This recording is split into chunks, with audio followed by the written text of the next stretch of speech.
This is the Impunity Observer podcast. Fergus Hodgson, your host, publisher of the Impunity Observer. Go to impunityobserver.com for all our content. Today, I have the privilege of interviewing Maxime Bernier, the leader of the People's Party of Canada.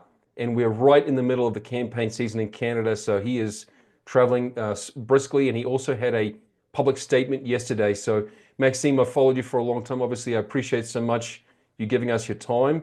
Please tell me the key issue you raised, or two connected issues, were housing and immigration yesterday. Is that the pivotal issue that distinguishes you from the other parties in Canada? And is that enough to really ignite support for the People's Party? Yes, it is. We are the only national political party that is speaking against mass immigration in our country and for the start of a deportation of all illegals that we have here in Canada. That's very different than the conservatives and the liberals who are okay with mass immigration. And so for us, that's the origin of a lot of challenges that we are having in our country. So we need to fix that to be able to, have a more freer and a more prosperous country. But you didn't respond to that second part of the question. Do you sense there's a great deal of public sentiment on that issue driving concern about it? There's more than 65% of the population in Canada who said that we need to control mass immigration. So for me, that's a lot of people. The other part of the question is, do I think that I will have all these people voting for the People's Party of Canada? I hope so, but I'm not so sure. If it's not a ballot question, maybe they won't vote for us. So for me, the most important in this campaign is that subject, the mass immigration challenges that we are having in our country must be the ballot questions. And if it's the case, I think that this party will grow, and we may be the surprise of the election. And perhaps the hottest topic right now, aside from the trade dispute with the United States, is this Chinese meddling in the election and just even this insane bounty put on one of the Conservative Party candidates. Now, yeah, fundamentally, the PPC, or at least your own candidacy, has been about freedom in the classical liberal ideal. How would you address I'd hate to say, but foreign meddling while still respecting civil liberties? Yeah, you're right by saying, on the economy, we are for free markets, less government, more freedom. We have a platform to cut $60 billion in 1 year to be able to balance the Canadian budget. That being said, on the immigration, we think that we need to control our borders, and also, we are the only party that is saying we need to end the legislation that we have here in Canada about multiculturalism. That is a challenge. We had mass immigration. We didn't do any background checks with these people. They came here, more than 1.2, 1.3, sorry, million foreigners last year, sorry. And we don't do any background check, but also we are telling them, stay in Canada and promote your own values. Don't integrate into our culture. So that's causing problems in our country.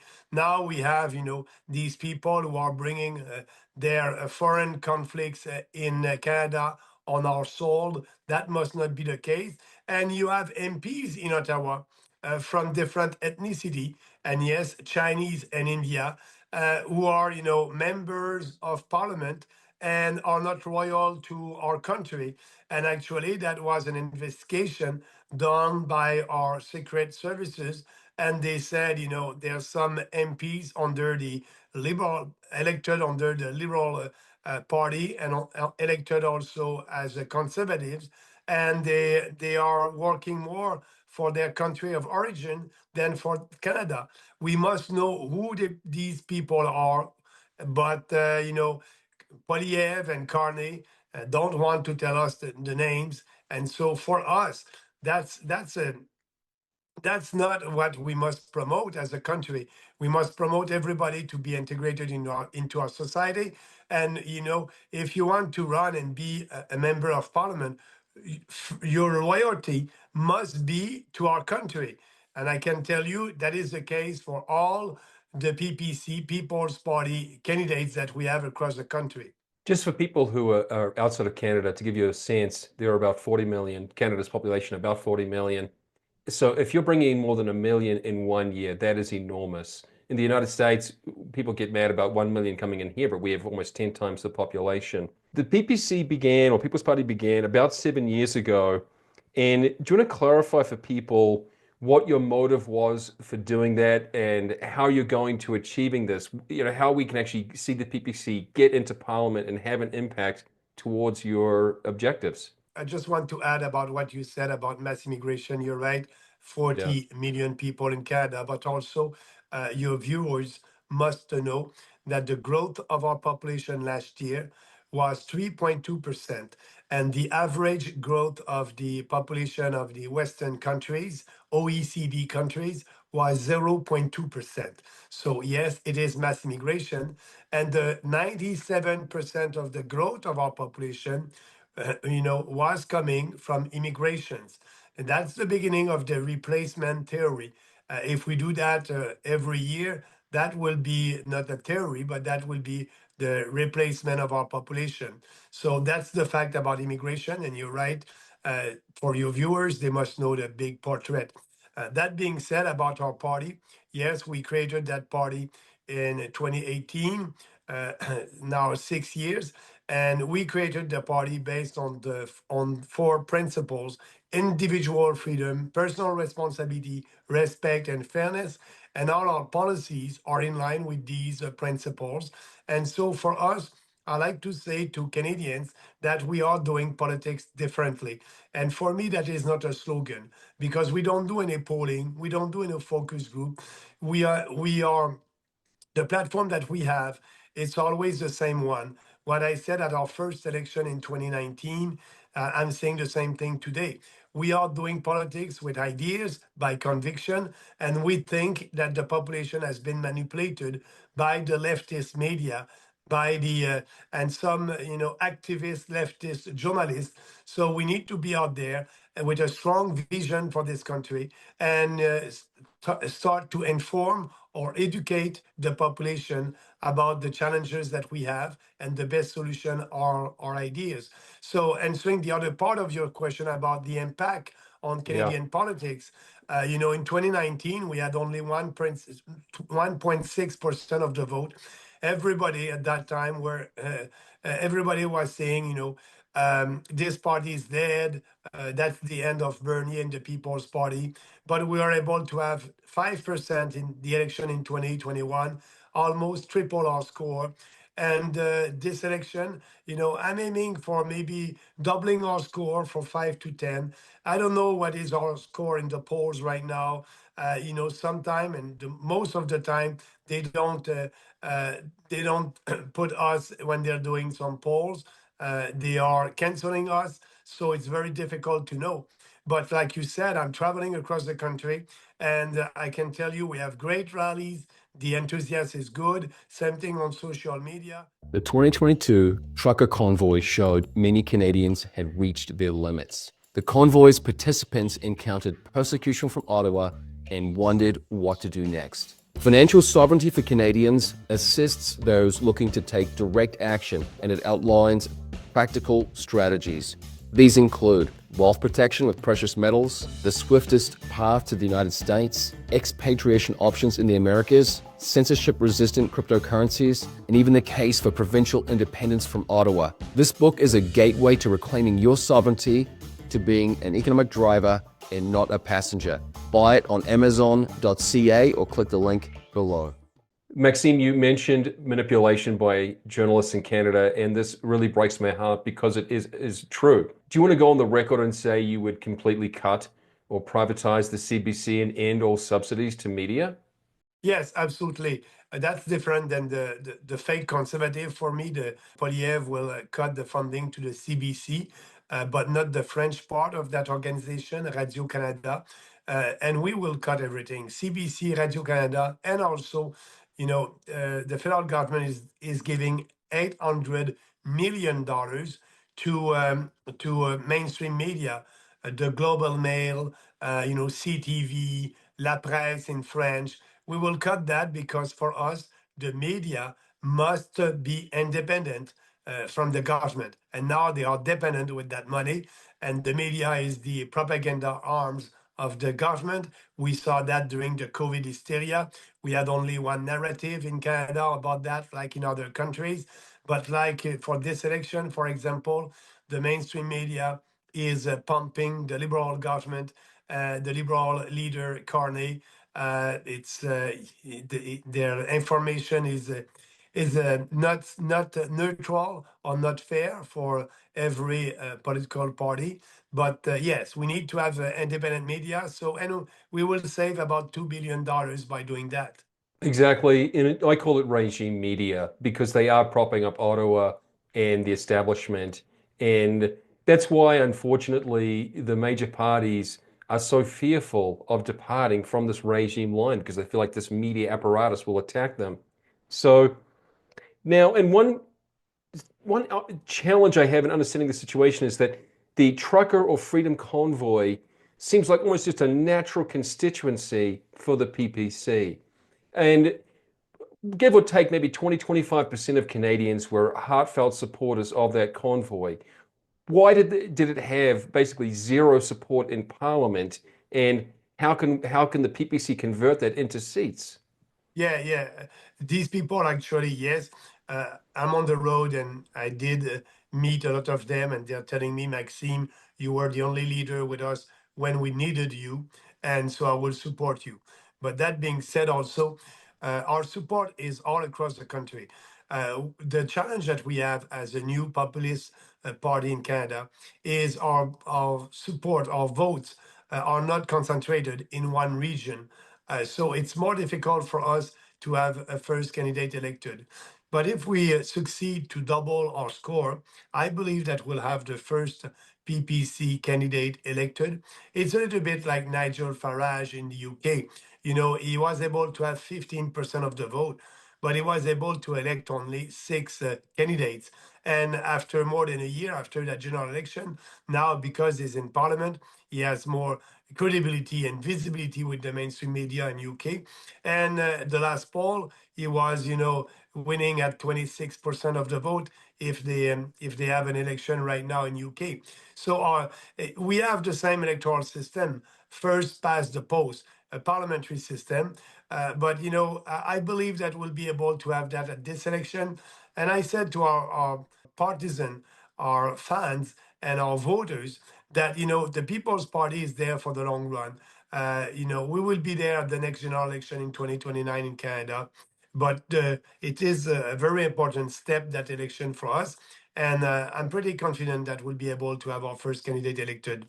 That's an important topic, Maxime. And I know you take a lot of heat for this first past the post system.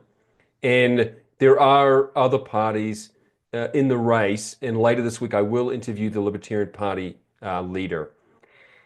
Are there instances of particular ridings or districts that you would consider forming a coalition with other parties to support a candidate who aligns well with the PPC? We are not looking at that right now. There's 343 ridings across the country, so 343 candidates elected. And we have up to now about 325 candidates all across the country. That's not the case for the Green Party of Canada right now. That's not the case for the Libertarian Party. That's not the case for the Heritage Party, that is a Christian party. So, so for us, we need to have candidates everywhere because our goal is to grow our percentage of the vote all across the country. And it's going very well in Alberta. The average of last election was 5%, like I said, but the average only in the province of Alberta at the last election was 10%. So having any coalition with the Libertarian Party or the party, no, we build this party, and we will fight until we win. We think that we have the best ideas, and more people will be supporting us. It's a question of knowing our ideas. And that's why the fact that the mainstream media is canceling us, that is another challenge. And that's why I'm very pleased to be with you. And I did a lot of podcasts the last couple of days. And that's the future. I believe strongly that is the future of a political leader. At the next election in 5 years, 10 years, you won't be able to be a candidate and be only, with speaking only with slogans, with, 10 seconds clip. You will have to do this podcast and speak about your platform deeply, and answering all the questions. I believe that is the future, and we are here today to do that together. Right. And I've spoken in the last couple of months about the fracturing of Canada and the rising, let's say, tension across the country. And you mentioned Alberta because Alberta is distinct. Obviously, you're from Quebec. How can you appeal to Alberta voters who have a strong sovereigntist inclination? What can you say to them about their frustrations with the Confederation? Oh, I understand that pretty well, actually. The separatist movement in Alberta is well alive. With Trump, the 51st state, and what is happening in Ottawa, they cannot develop their natural resources. And actually, the Conservative Party of Canada, that is supposed to be a right-wing party, in Alberta and in Western Canada, the Conservative Party dominated the vote for the last maybe 20 years or 15 years. And so I'm saying the Conservative is taking your vote for granted because they will still be part of the Paris Accord. We won't. They are not speaking about a big problem that Albertans don't like. It's the equalization payments. That's a redistribution formula where Alberta, a rich province, is giving a lot of money to poor provinces through the federal government. And so, for example, my own province in Quebec is a poor province since the creation of that program in 1957. And our proposal to Albertans, and the same thing to Quebecers, last year the federal government did spend $26 billion in equalization payments. We need to cut that by half, $13 billion. And change the formula to have a formula that would be fair for everybody. And that is what Albertans want. But Poliev won't speak about that. Carney won't speak about that. So I understand their alienation with Ottawa. And that being said, I told them directly, if you're serious about the separation, vote for a separatist party at the provincial level. And for us, the People's Party at the federal level, we are, arguing for a radical decentralization in Ottawa, and that will respect provincial jurisdictions. And Albertan will be happy. They want to have their own police force. They want to have their own pension fund. They want to be able to control their destiny. That would be good for Quebec, Alberta, and every province. That's why it's part of our platform, that radical decentralization. And I did add to them when I was there, I told them, I will support you. I will support the yes side if you vote for that at the provincial level, if you have a referendum. Why?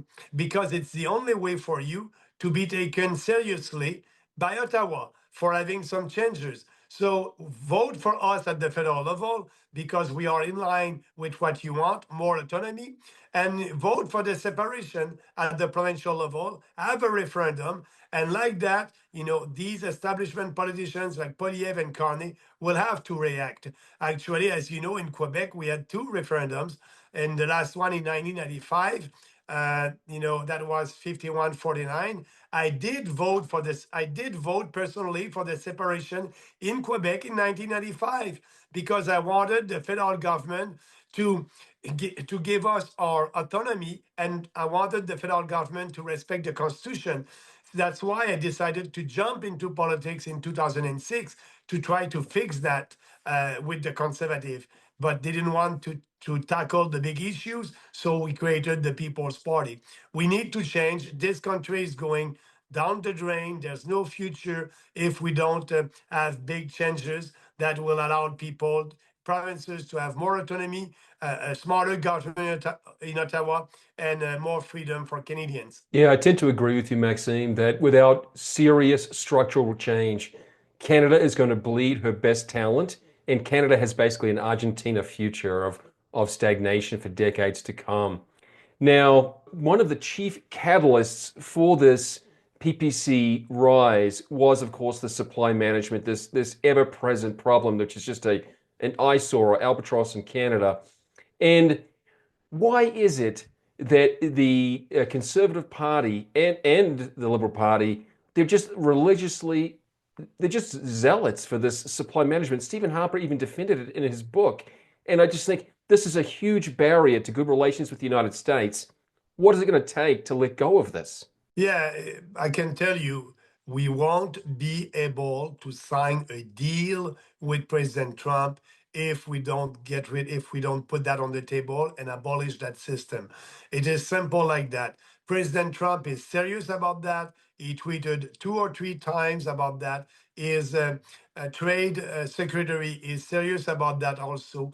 And he has a point. When you impose a 300 to 400% tariffs on the milk, poultry, and eggs coming from the US, it is unfair. But we must do that for Canadian consumers. We are paying twice the price if you compare that with prices in the US.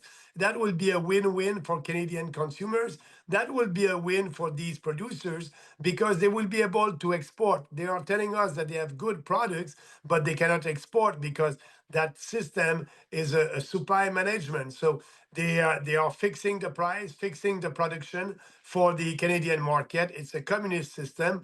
But if we abolish that, they will be able to grow, they will be able to export.